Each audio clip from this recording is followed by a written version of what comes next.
Hi, everyone. It's good to be back here again on the program. This is the Tuesday's edition of Shagalinko, and thank you all for joining us. We're still expecting some more people to join, but this is just to say that we're streaming on three destinations on YouTube, on Facebook, and on my personal page. For our YouTube page, it is Shagalinko TV. Same with our Facebook live page, it's Shagalinko TV. And then for my page, Ambassador Emmanuel Gabari, you'll join us here. The comment section is open for our comments today, and we're looking at the topic volunteerism. We're asking why a lot of people are not willing to volunteer. A lot of times people say there are no jobs. Yeah, there might be no jobs. And then the government has also come out to say that a lot of young people are unemployable, meaning that even if there are jobs, they may not get the jobs because they may not meet or they don't meet the criteria that will make them get employed. And what a lot of people don't know is that volunteering is another way of not just rendering your service, but also getting experience and also building your capacity. Because a lot of times when you apply for jobs some places, they'll ask you how many years experience have you gotten, what was the last place you worked, and all that, and what did you do, what positions did you occupy. People don't know that paid jobs and even volunteer jobs could even give you all the experiences you need. My name is Ambassador Emmanuel Gabari, and this is welcoming you to the Tuesday's edition. Okay, I have my guests here. I'll be speaking with Aliyu Sadiq. He's the founder of ECOCYKLE in Nassarawa State, Nigeria. And I'll also be talking to Miss Favour Bassie.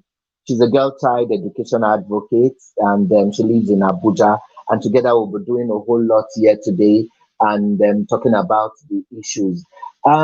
Let me bring in Favour so that all of us can just start off the show with Aliyu as well. And I have Favour here. Hello, Favour. Good afternoon, sir. Good afternoon, Mr. Aliyu.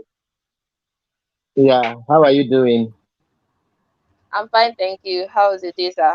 Uh, Good. Though. Let me also ask Aliyu how he's doing, but I will need you to introduce yourself first later because they say ladies first. But Aliyu, how are you doing?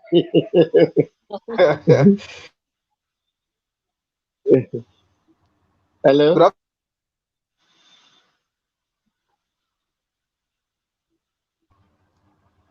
Okay.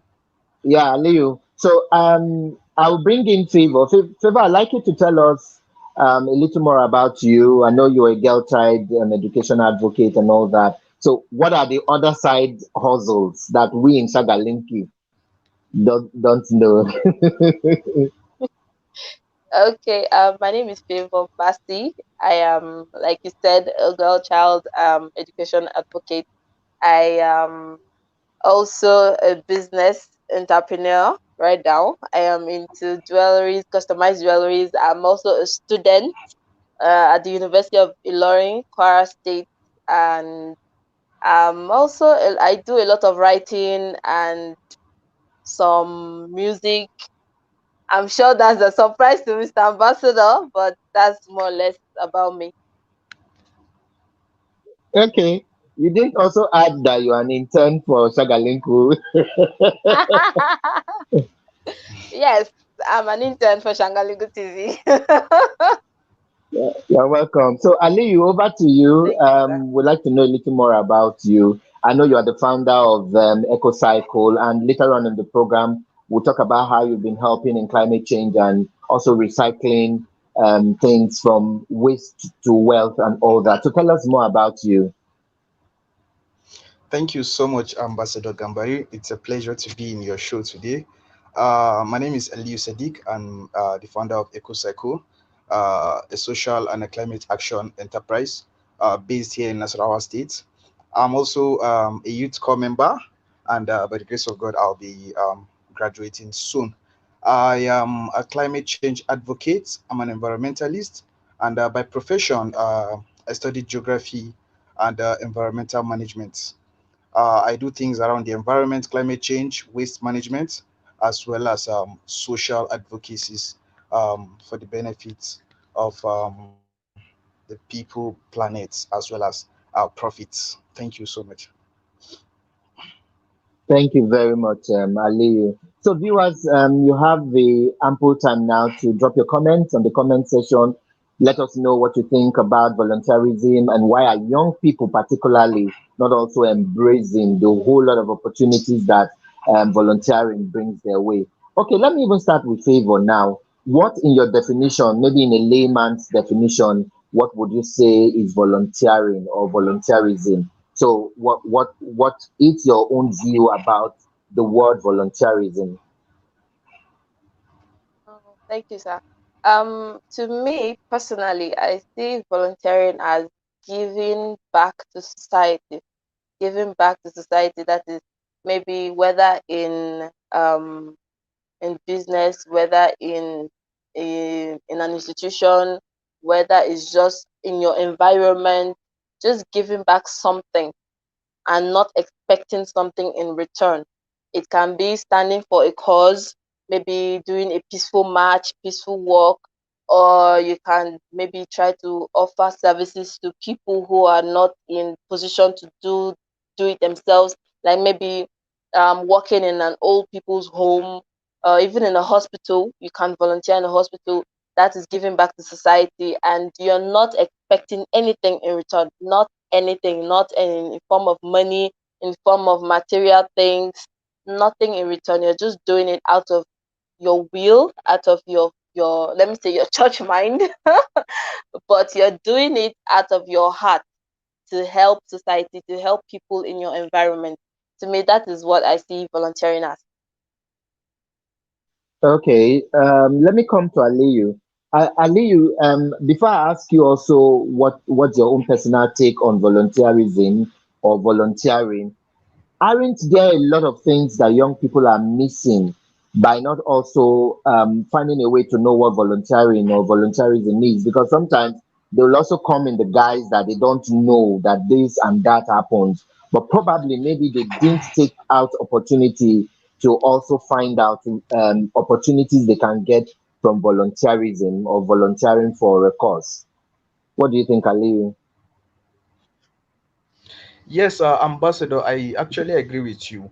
A whole lot of youth, especially youth in Nigeria, are actually missing out on the true definition and purpose, as well as benefits that come along with volunteerism. Most youths, I would say, per se, truly speaking, don't really know the purpose or why they should volunteer. The few who find themselves volunteering, it's actually due to a lack of jobs to do. But basically, that's not actually the true and sincere purpose of volunteering. So there's a need for us to enlighten the youths as to know the reasons why they should volunteer and the benefit they stand to gain if they volunteer. Okay. So I will still come back to you now and ask you this because you just brought it up. Um, these days, you just find for everything you invite young people to, the first thing they ask is how much they go pay. Then go give us money, and they are forgetting that this might even be a trap. I've gone for a program where they sent us invitation letter and it's supposed to hold in Abuja. And in that invitation letter, at the end of it, they purposely wrote it out that bills are on the participant. So you are supposed to source your accommodation, your transport, and all that. Me being the passionate person I am in things, I jumped in and just went my thing to Abuja. But there was a catch to it that when you get to Abuja, go to XYZ place and register that you have arrived, that you are now in town. So they can have what they painted it was that they wanted to know how many people they will prepare for lunch for the next day, and how many people for breakfast, for logistics, blah, blah, blah. It was clearly obvious that they won't take care of anything. And a lot of people turned down that. In fact, a friend called me and said, I know you will jump and go, but me, I won't come. I said, fine, I will just go. It's always an opportunity. And I got in there, I got to the receptionist. I said, I needed to register my name because I got an email and they said this. The girl brought a paper and I signed my name. I was leaving the hotel and she called me back. She said, sir, where are you going? I said, They said we should just write our names to register. I'm coming from a far place. I need to go look for where I will stay for the meeting tomorrow. She said, "Ah, no, Oga, your name, your name is among those that will get accommodated here. The program is actually holding here and it's for tomorrow." They gave us a list of people who we will check in. And so they sent the mails like 3 4 days before and said, if you know you would attend, send a reply that yes, you will attend. So they've gathered those names of those who saw that every bill was on the participant, and they gathered all our names. So I didn't know, and we finished that program for 3 days, and they paid us hugely. So you can imagine a lot of people who missed out on that. Not even just the monetary aspect, but for every program, there's always something to learn. There are new people to meet. You network, you synergize with people. That is even the way you meet others. So that when Favour is doing something in Abuja and I'm in Kano, and Favour thinks I can benefit from it, she could call me because we had met. When Aliyu is doing something in Nassarawa and I think I can attend. So young people are beginning to forget the fact that aside just the monetary aspect of volunteering, they're also building their capacity. So, Aliyu, what do you have to say about this scenario? You raised some substantial points regarding volunteerism and passion, as well as financial benefits. The driving key passion, the driving key that aids and fuels every youth to volunteer should be the passion. Without passion, you can't, no matter how you start, no matter how economic the financial benefits you get in the beginning, you tend to get tired once those financial benefits stop. And then the financial benefits tends to remove our eyes as to some of the other benefits professionally, networking opportunities that we stand to gain, irrespective of how much we are being paid. But then when you look at it from one side, you look at it from the other side. The country again, also, it's not favorable. There are so many youths today who have the passion for a particular cause to volunteer, but then they don't even have the transport to transport themselves for some of these functions, some of these activities, and then they are left with no option but not to participate. But that's for some. While for some others, they are highly interested in the monetary benefits, and then as such, they don't really get to benefit from some of the major things they stand to get from volunteering. So there is need to look into this aspect, as well as make them understand more what they stand to benefit when they volunteer, apart from the financial aspect of it. Aspect, yeah. Favor was nodding her head when you were talking. Favor, you concur? Yes, yes, yes, I concur. He said something very important. He said even if the person has the passion, once you've put the monetary aspect in front of that passion, you can't last long when whether you're volunteering, no matter how you love whatever it is you were doing. The fact that you already have that money factor in your mind, it's not going to allow you to even work effectively or even for a longer period. Once that that factor just goes out of place or is missing or it just stops coming, the person or the youth in particular is not going to even pay attention, and then it's going to lack effectiveness, and then you start seeing that they're making mistakes, start doing things that are not supposed to be done. Some will even just stop coming totally. They will just stop coming because they've put the money aspect in front of the fact that you're supposed to have passion. Your passion is or should be your driving force in volunteering. So I agree with what he said. I totally agree. Okay, in case you just joined us, this is a Tuesday's edition of Shagalinko, and we're looking at volunteerism. What are the benefits, and why are people, especially young people, not also willing to volunteer? The comment section is there. We're streaming live on YouTube and also on Facebook Live via Shagalinko TV page. I got some messages here. I'll let one of my guests read it. Let me see if Aliyu will read this one for us, and then two of you can respond to it. And please, you can also send in, if you're watching right now, you want to be part of the program, drop your comments on the comment section below and let us know what you think about volunteerism. I'll come back and ask my two guests, Aliyu and Favour, what are the ways people can volunteer? What are the ways even people can volunteer? Because a lot of times, like I said before, they even answered one of the questions. A lot of times, people even feel or they fake it that they don't know um, how to volunteer. Because the truth is, there are a lot of organizations, there are places, and like Favour said, it doesn't only have to be an office. You can volunteer for a cause. You know, when something is happening, you come out, like for environmental sanitation, people go about playing football when they could gather around and volunteer to clean their streets, and do a lot of things. So ignorance is really not an excuse in this business of volunteering, because they are losing out on experience and capacity building. But I'll let you help us read this one, and then you and Favour can respond. This is from Sir Ada to Hassan. Okay, Saadatu Hassan commented, "Good afternoon. My name is Saadatu. To me, volunteerism is engaging in works that are free.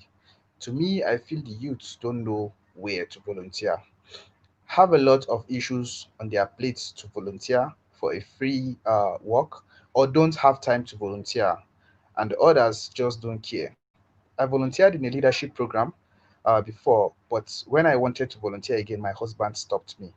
Some of us like volunteering, it's just circumstances are not always in our favor." That's from Sada to Hassan. Hmm. Favour, I'd like you to respond to this before I bring back Aliyu to also Uh, respond to it. all right, sir. Well, she's right. Mr. Sadat is very right. A lot of youth are facing so many things. Right now, the condition of the country as it is, everybody is chasing after money. Everybody wants to get something to do that will yield profit. People don't want to do things for free anymore. Nothing, in fact, people say nowadays, in fact, it's a common slogan that nothing is for free. So you see a lot of youths out there are not even making effort. And like Mrs. Sadat said, some people don't even care. Some don't. In fact, you will meet some youths and you talk to them that, oh, okay, can you volunteer? You be like, volunteer in this time. It's not even seeming like something that is even still happening. Some youths that are a little bit exposed, maybe through movies. I know you see when in advanced countries when a youth breaks the law, and you see them do community service, things like that.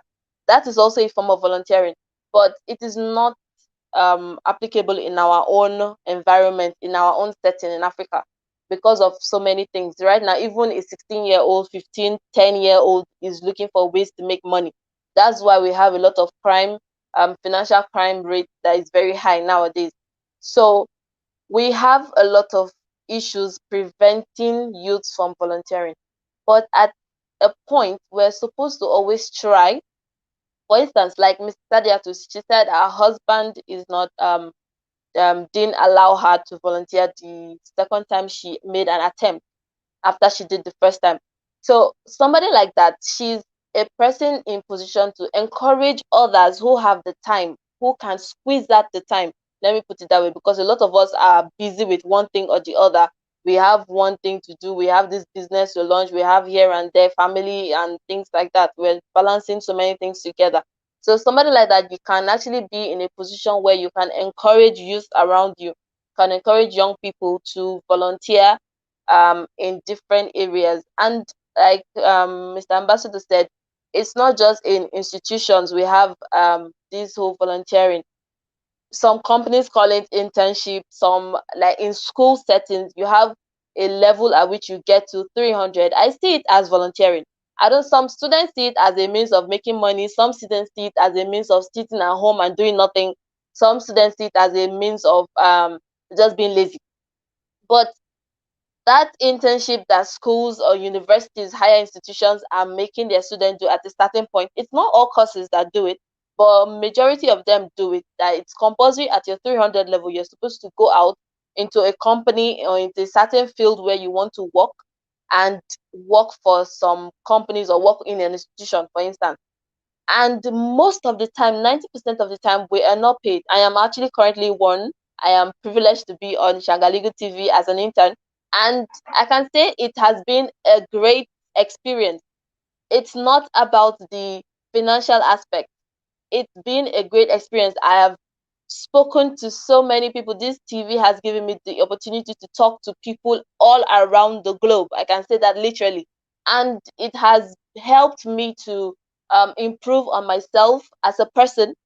The last time I was talking to Mr. Ambassador, I told him I was always looking forward to every show because there's something to learn. There's always something to learn, whether it's about whether it's as little as pronouncing a word or learning a new meaning of certain phrases, the way I comport myself online, because I have a passion for being heard, for being for expressing myself, for talking. I can say it literally like that.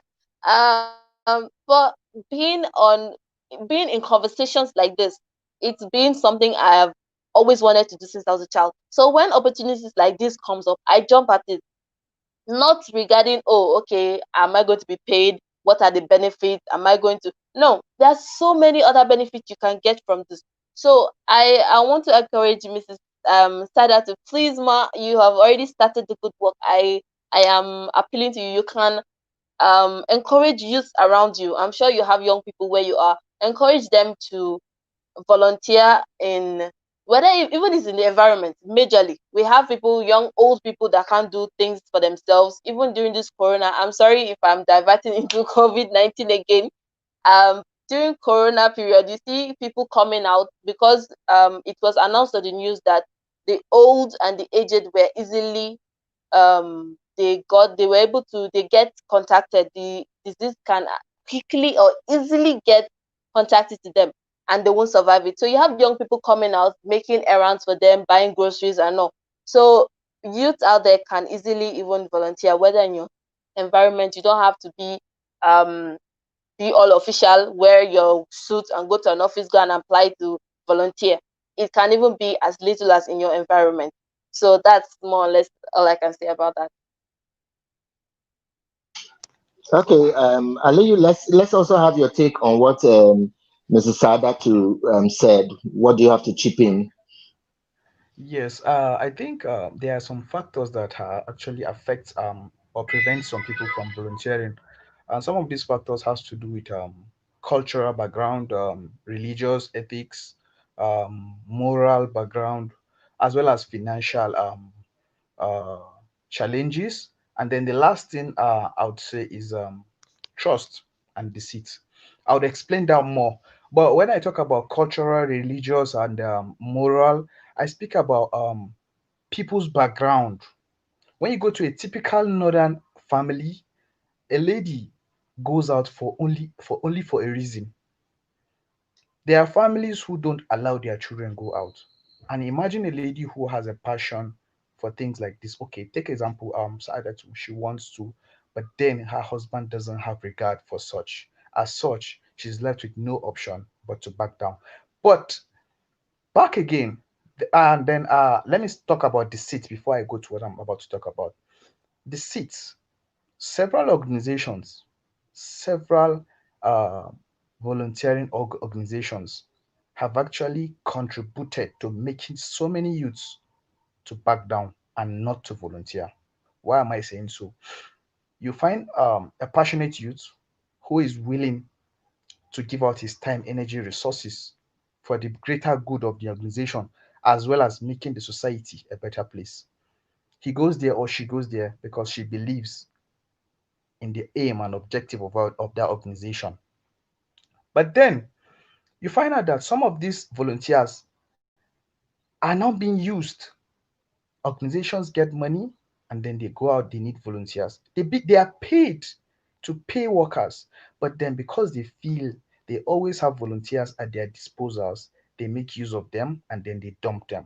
So that has made a lot of young people to feel like, man, I can't do this shit anymore. If you're not paying me, I'm not working. I have a friend. I have so many people I have come in contact with. Ambassador, can you hear me, sir? Yes, I can hear you. Go on. Okay.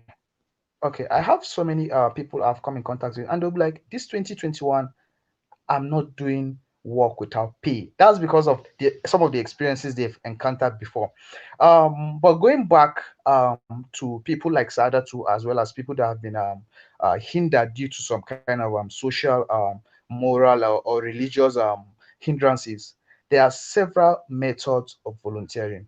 You mustn't go as an official person and say you want to volunteer for this organization, and you're putting on suit just like a Favor said every day, Monday to Friday. No, we have virtual internships, we have virtual volunteering, we have things you could do at your home that your husband doesn't even have to know that you do them. But then we have graphic designers, we have content creators, we have so many form of virtual volunteering.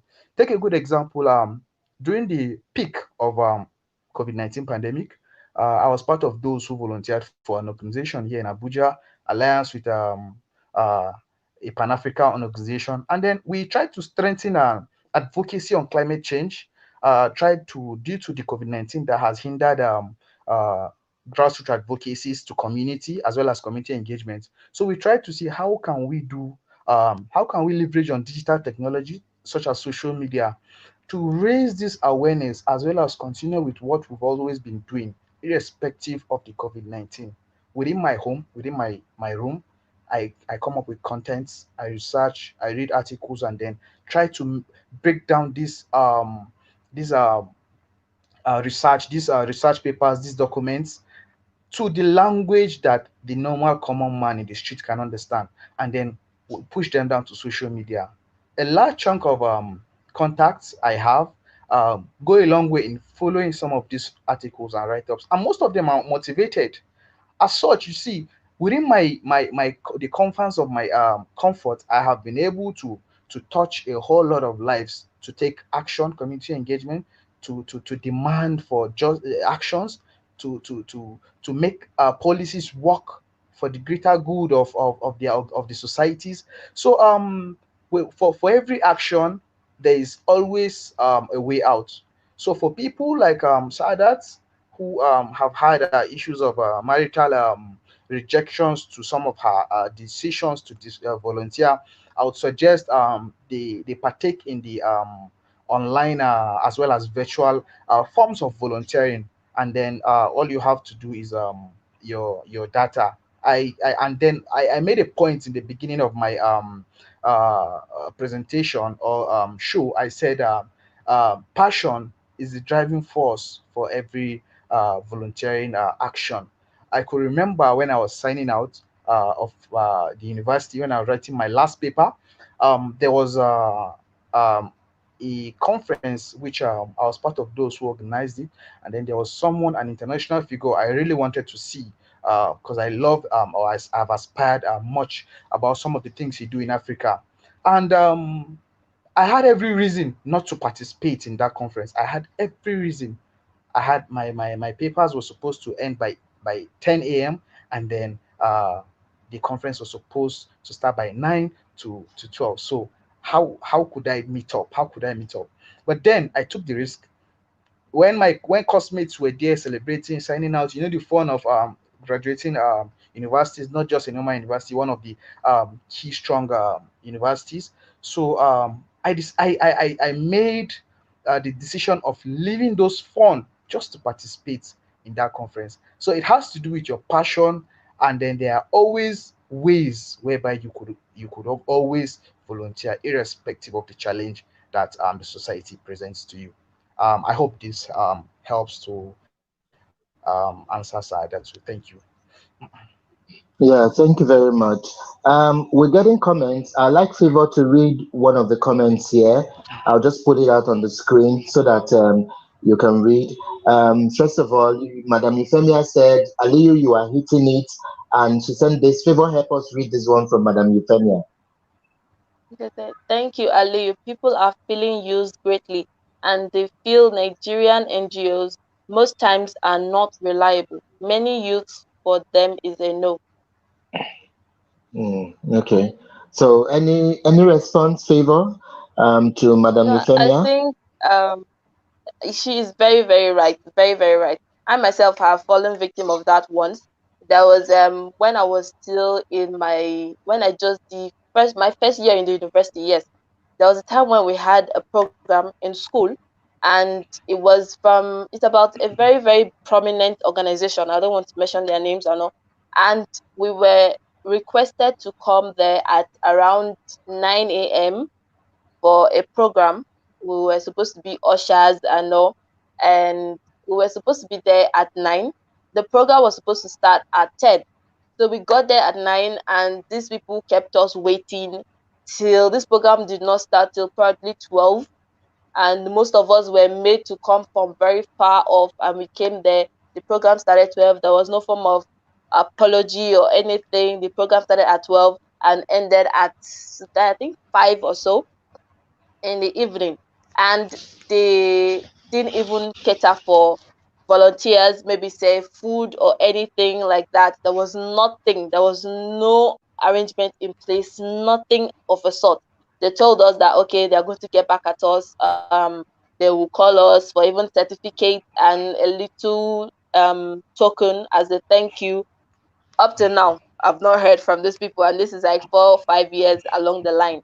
So a lot of people, because of things like this, experiences like this, would not allow you to do it again. But and as the person, personally, I don't allow things to deter me from causes I believe that are worth fighting for, or places that are worth to be served. Let me put it that way. So back to Mr. Datu. Like me, for instance, I am in my house right now and on Shangadingu TV. I am working. I am, I think, over 300 or close to 500. Yeah, but I was in my house doing that. So, like Aliyu said, there are so many things you can do online. You don't even have to move out of your house. Thank God for technology.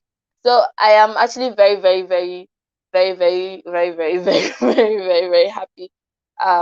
Mr. Ali brought out this point. A lot of youths have suffered enough in the hands of NGOs, and they have zeroed their mind to not volunteer anymore.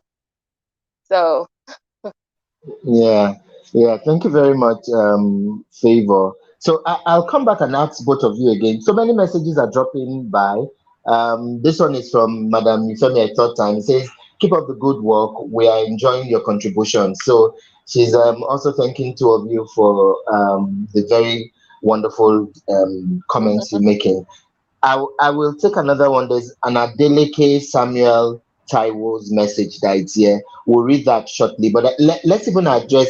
I like the fact that you people talked about a lot of NGOs who also make it unpalatable for volunteers to do all that. And that's why I've always said everywhere I go that yes, I know everything is about volunteering and you're building capacity, but also realize that some of these young people are also let me put it this way, without sounding offensive, some of them are from very peasant homes, you know. Some, their parents are just struggling to make sure they go to school, and we are setting a wrong impression of volunteering when they know that some of these things they are volunteering for, they are actually money budgeted for them, you know. So sometimes when organizations come to Kano to hold programs here, they know me. In fact, I've entered into fights with a lot of organizations because the first thing I ask them is, will there be at least lunch? Will there be at least refreshment for these people? Because you don't bring somebody to a hall and keep him for 6 hours in the name of building his capacity or our capacity, and then they come in the morning and then they are leaving at 4 p.m. They've not eaten. I for one feel bad. I've attended programs where I've had to use my own money to buy refreshments for young people there, because I just assume that okay, even if you're not paying them transport, even if you're not paying them anything, but at least give them even water to drink, you know, so that when next you even call for such programs, they will come. But some organizations will just come and blow out the grammar. And these chaps know that there's money actually budgeted for this. And then I get angry at times. You find organizations rent very expensive hotels to do these programs, these conferences or trainings and all that. And you can't even find, even if it's 1,000 naira, 2,000 naira, to offset the transport of these young lads, you know. The fact that everyone will have the passion like us, you know. Some people also need to have the entire sort of, so they come for such programs. They see that they are even given at least food or given 1,000 or 2,000 for transport. Next time you even won't pay them, they will come. You understand? So let's also come back to the youths, because these people don't give money or because they discourage you. Should that also be a yardstick not to? Because the truth is, you don't use one scenario to judge the next scenario, you know. So if you keep feeling that because each time you had gone for a program, you had a bad experience and you won't go for another one, you might just miss out on, you don't even know which one might just be your jackpot, you know, for a better one. So how do we also begin to change the mind of young people now to say, you know what, just get your mindset that if you go and they don't give you anything, it's fine. If you go and they give you, it's fine. But the bottom line is that just keep moving, because another thing they don't know is the attendance sheet. You know, that attendance sheet goes a long way. There are programs I've attended for like a year or two, I'd forgotten. And someone would just call from nowhere and say, can we speak to Ambassador Emmanuel Gabaria? And I'm like, who is this? They'll say, you attended XYZ. And sometimes it's like a year ago or 6 months ago or something. And they're like, would you be free because we are doing another program next month? And then they call one place that ordinarily you wouldn't know you will ever be, you know, and then they like, all expenses are paid, oh, but we just wanted to find out from you if you'll be free to attend. Mhm. So you see that one scenario was bad. We should also begin to let our young people know that it's not the end of the road. It's like failing a course in school. You don't get out of school and say, okay, because you failed that course or the lecturer was victimizing you, so you want to leave and all that. So, Aliyu, what would you say about that? Thank you so much, Ambassador. You've raised another critical point. Irrespective of what volunteers face in the volunteering sector, shouldn't be a prerequisite to make others not to want to volunteer, because you stand to gain more than what you stand to lose. It's like a scenario of having um, a farm whereby you plant a whole lot of crops, and then the fear of pests eating it up makes you say, I won't farm for this year. Then that means you're going to live with hunger the whole of that year. So irrespective of how many um, crops are being affected by that pest, you would still find some few that would yield, and then those few that will yield will cover up um, those that you've lost. There are several cases where I had to, and when I was in school, I had to use my pocket money to volunteer. I schooled in Gwagwalada, and then most functions you have to come to Abuja, and then you have to spend 1,000 and above, you know, to transport yourself. So at the point I'll be like, I didn't look at whether they were going to pay me or not. All I wanted to do was I wanted to know what I was doing. I wanted to meet the right people, and then I wanted to have the working experience, as well as gain build some of the skills that was necessary. But then there are sometimes, just like what you said, Ambassador, they go back to attendance sheet and they're like, hello, what's up?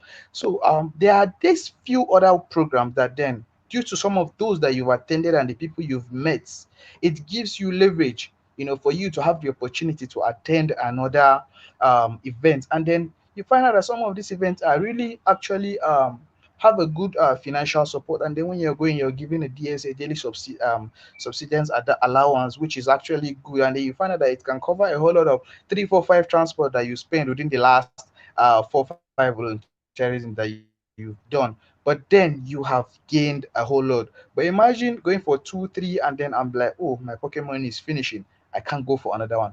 Probably the next one you're going for will be the one that you'll be compensated for some of your loss. So young people like me out there shouldn't always look at the financial side of it.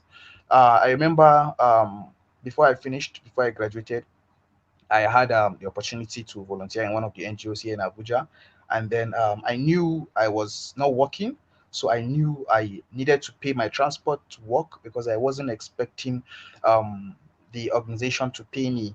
I just kept that at the back of my mind. And then when I got some little money before graduating, I had to save it for transport of the volunteering I was supposed to do when I graduate. And then when I finished, I didn't have to start begging someone give me money, or I have to give excuse and say, oh, I can't go because I don't have money, or start begging the organization for money. And then, but then when it went, we started, we began to get some little stipends for our transportation. And God bless our boss, who was actually a good motivator of young people volunteering, who was always there to support us and give us good advice. And then if more young people get to volunteer in organizations like this, and you meet people like this who encourage you, make you understand what you need to understand, give you the basic necessary skills that you need to acquire at the right time, and give you the relevant information you need, it will actually go a long way in reshaping and rebuilding our minds towards the concept of volunteering.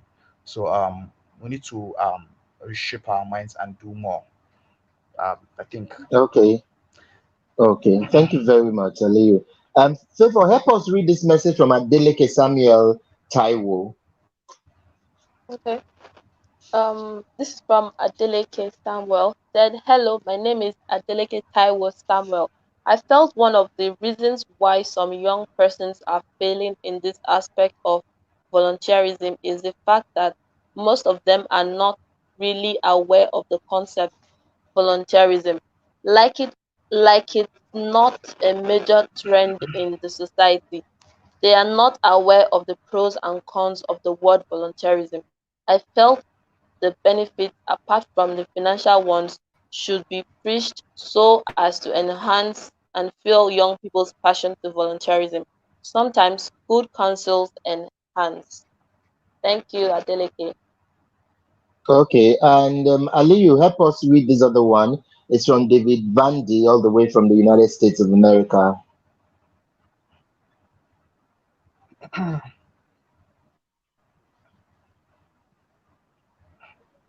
Hello, Okay, Aliyu. David Can you? Buanki. Yeah, So the most common reason for no volunteering is lack of free time. Hello, Ambassador. I'm hearing. Go on. Can you hear me? Okay, the Yes, most common go reason on. for no volunteering is lack of free time. A lot of people cite this as the main reason. And another common reason is that the volunteer schedules and commitments are too inflexible. Employers could encourage volunteerism on site or in a proximate location. Yeah. So I think they made very valid points. They really made valid points, and some of the discussions we had backstage even before we came on air was the fact that a lot of organizations can also begin to take the lead. By helping young people realize some of the benefits of volunteering, because it's not just enough to now start making young people also feel bad that maybe they are too money conscious and all that. These are young people who are in their prime and maybe youthful exuberance and all that. And come to think of it, they also have bills to pay. Parents and guardians always feel that young people don't have anything. After all, I'm clothing you, you are in my house, I give you food, I pay your school fees, and blah, blah, blah. And they don't know they have their personal, everyone has a personal need. They may not even want to share with you, even as parents, even as guardians, even as a brother.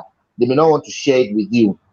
So when you make little monies available for them, they'll be able to sort all that needs without even having to come and tell you. Say, for instance, a young girl who knows that every month she has to go through a cycle. She doesn't have to come and announce it in public or tell maybe her uncle she's living with and say, hey, oh, I beg go visitor they come to do. But when she's able to get such money, she can quietly just sort herself.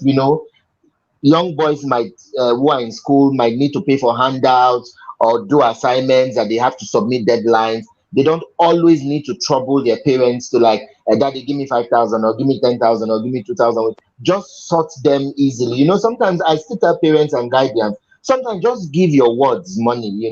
It's not like you're spoiling them, but they might have needs, they are going through issues that they may not want to tell you. Just give it to them and go. So I think employers should also find a way of doing town hall meetings and educate the way we see adverts everywhere, for parties, for clubbings, for fashions. They should also do, adverts like that to encourage young people and say, you know what, by the time you go to look for a job somewhere and they are asking for your years of experience, if you had volunteered, you will use those volunteering years as your years of experience. A lot of graduates are seeing the four walls of office for the first time in their first employment, which is not really supposed to be so. And like Favour said, it's only those times people go for IT or internship, that is even the time you might get to see a four corner office, basically. Because many offices will put big securities and big dogs at the gate of their offices.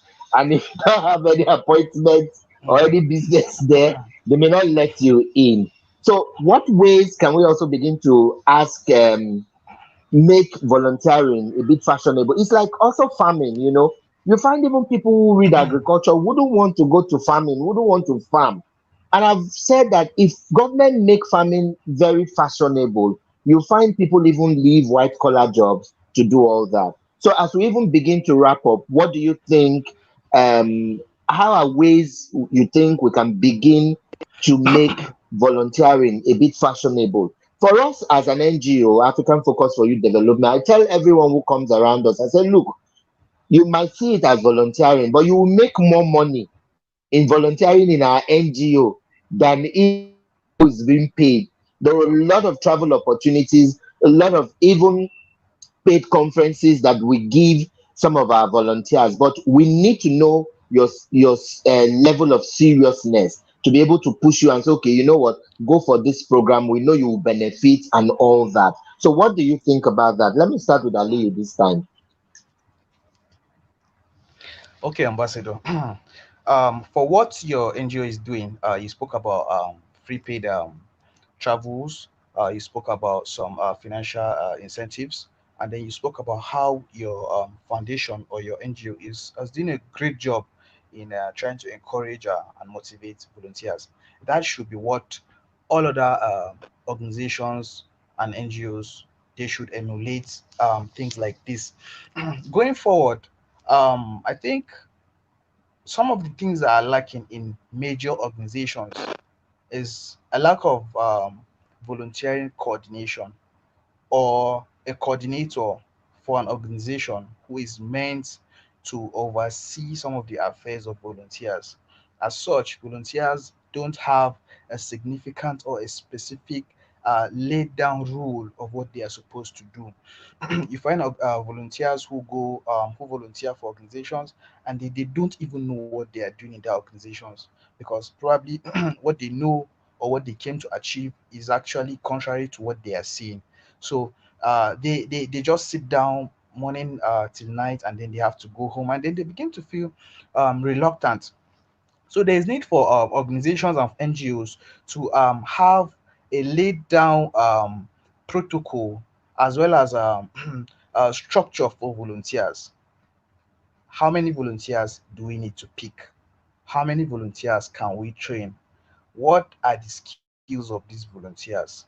How does our organizational goals and objectives go in line with some of these volunteers' skills and what they have to offer? Then we channel them to those particular functions, and then give them a room to showcase their talent. Give them specific tasks.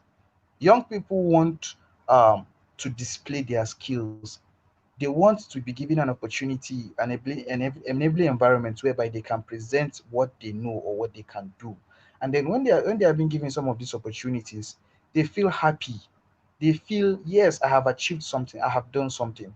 As well as um aside that, also for volunteers, there should also be a kind of motivation. Okay, every organization, take for example, we have 20 volunteers every or we pick 20 volunteers annually, and then at the end of the year you choose to either go or remain with us. Now there should be a form of motivation, whereby if among these 20 volunteers, any volunteer with the highest amount of tasks achieved, or volunteer who has done well based on his performance evaluation within the last 1 year, stand a chance of being employed by our organization. That will make volunteers work harder. That will make young people see reason as to why they should volunteer. Okay, wow, there's an opportunity. If I do well, I know I'm hardworking. Okay, if I do well, I could actually get away into the organization. But not having an organization where volunteers just come and then after a year, after sitting down morning till night, and then they go learning nothing, benefiting nothing, and then having no form of compensation.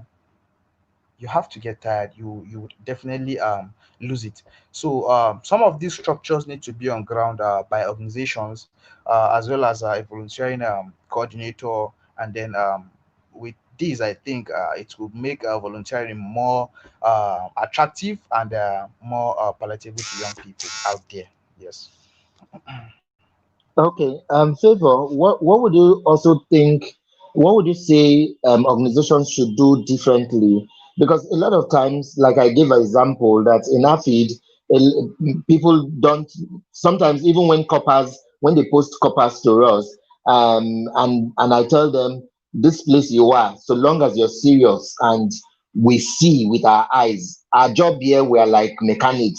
We don't swing chairs in AFID. We don't form at the bottom, sit in the office and roll chairs. We all hit the road, hit the streets, and we walk. If we see as good as you show good intent, you will gain a lot. We've written letters for people, we've taken them out for travels, we've built their capacities in different ways, but they must have worked hard for it. So, what should organizations also begin to do to encourage volunteers? Well, it's just like Aliyu said. Sometimes the institution or the organization itself has to have certain rewards in place, like the one that he spoke about, maybe at the end of the year, the most hardworking or the most diligent one would be employed, or there may be other benefits. That is also an encouragement. We all need encouragement, even the interns, even volunteers, we all need encouragement. But also, if that particular person is not even serious, because sometimes you see people who they go with this carefree attitude because, okay, I am volunteering, because I am an intern, I don't have to go and really work so much and kill myself, because at the end of the day they're not paying me. At the end of the day it's free. And they don't if you go with that kind of attitude, there is no way you're going to achieve anything. You are not going to gain anything. It reminds me of my experience in ECOWAS. I also interned in ECOWAS the last year, 2020, and it was one of the most. In fact, it was a really serious experience. It was great. I was at the headquarters in Asokoro, and when I got there, the first day I resumed, I was just sitting down. I was trying to study the whole environment. They just gave us an office. We sat down there. I was with one other copper. I had a desk to myself. We just sat down there doing nothing. They didn't come and meet us to, okay, do this, do that, file this document, write this memo, do this. There was nothing of the sort. The first day, the second day, and then the third day, I stood up and went to my supervisor, the my direct boss, the man I was placed under, and I said, "Good afternoon, sir. Sister, is there anything you want me to do? Anything? Write out?" And he was like, "Wow, it took you long enough." I was like, "Oh my God!" So they're actually watching you. They're actually studying you. So if you sat down there and just think, "Oh, okay, I am doing this for free, and so I don't really have to do so much," it's at your own detriment as a volunteer. It's at your own detriment as an intern. So if I had not gone to meet him and told him, "Oh, okay, sir, can you give me anything to do? Is there anything I can help you with?" I wouldn't have even started learning how to write in their own fashion. I wouldn't have been able to learn how to um write their own programs because I was in their communications department. I wouldn't have been attending meetings with them, where I met their president, where I met a lot of other really prominent individuals in society. So it was just left with me to make a move, to go forth and say, okay, I want to do something serious. Being that I am here already, let me make something with my time. I had people in my that were in the same office that just sat down there the whole day with earpiece and their phones, making video calls, taking pictures in different areas of the office. I know. And I was the one going up here, editing this for this person. In fact, at the point I started reading things in French because of how much I was working.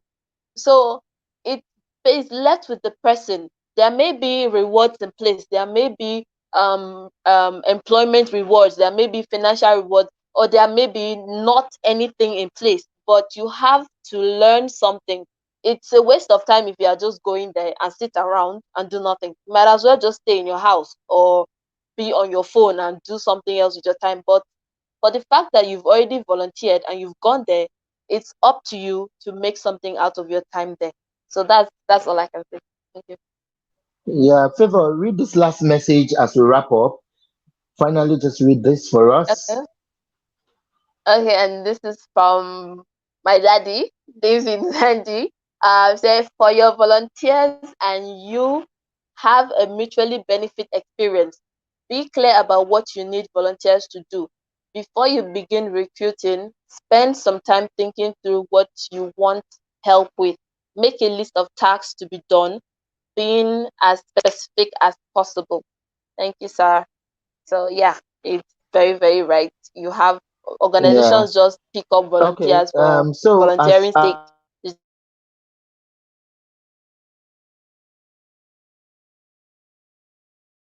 like you said, in fact, you see some people. Some I have some of my friends who are interns in places where they send them to the market to buy fish and things like that. So organizations have to have activities in place for their interns, for their volunteers. So that is, it will make it a lot easier on the person. okay. So what's your final word? Aliyu, who would you like to greet? Who would you like to send your greetings to as we wrap up?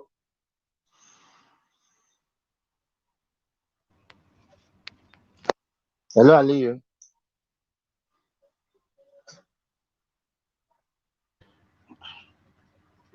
Yeah, I can hear you now. Please go on. Who would you like to send your greetings to?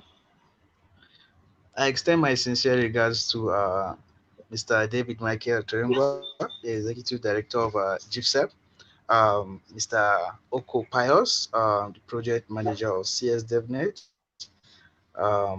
Dr. Richard Munang, the Climate Change Africa Coordinator for United Nations Environmental Program, as well as my loved ones, friends, well wishers. Okay. Favor, who would you like to send your greetings to as we wrap up now? First of all, I want to say a very big thank you to Shagaligo TV, the staff of Shagaligo TV, and to you personally, Mr. Ambassador. Thank you for giving me the opportunity to intern in your TV station. It has been an amazing experience. Thank you. You've exposed me to so many things. You've helped me improve personally. I want to say a very big thank you to you and the crew of Shagalingo TV. I really appreciate you guys. Thank you very much. And I want to send my shout outs, my greetings to my dad, Uncle David Bandy. I see you. Thank you for participating in today's show. To my mom, thank you for constant encouragement and pushing me to do things I don't even want to do. My friends, my cousin in Sierra Leone, in the Gambia. I love you guys so much. Thank you very much. Thank you. Okay, thank you, Favor, for that. Let me quickly read one last message here, and this is from Pascal Achunine, and it says, I think volunteering should be added into our educational system from primary school onwards. Very good one there, and that's the way we can wrap it up. I really wish we could continue and just have a swell time. It's always wonderful to talk with Favor and Aliyu. And I think I might bring them back another time for us to look at another angle of youth development when we have that time. And to everyone who joined us, thank you, thank you, thank you so much for always being there for us. And thanks for joining every time. Please do remember to subscribe to our YouTube channel. We're trying to also build the subscribers there. It's still on a very low numbers compared to our Facebook page. It just shows that a lot of people watch us more via Facebook. But then we also want to build the YouTube, because the YouTube version, actually, the video version of on YouTube is clearer than that of the Facebook. So we also would like to build all that. And remember to like all our social media handles. It's Shagalinku TV on YouTube, on Twitter, on Instagram, and on Facebook. and keep the conversations going. Thanks to everyone who joined us. If you enjoyed what you saw, let's do it again on Saturday, God willing. The videos will be here after the program. You can still share with your friends, and they can still drop their comments, because sometimes it's even the aftermath comments that get us spurred up to know whether to bring our guests the next time, or to even change a topic for them to also look it and talk about it again. So keep your comments on the comment section coming. We'll be reading them even after the program, and then we'll be responding to all of them. Thanks to everyone who joined us from home and abroad. We truly, truly appreciate you all. Till I see you all on Saturday, God willing. Enjoy the rest of the Tuesday and stay safe. And remember, volunteer. You're not just helping the organization, you're helping yourself.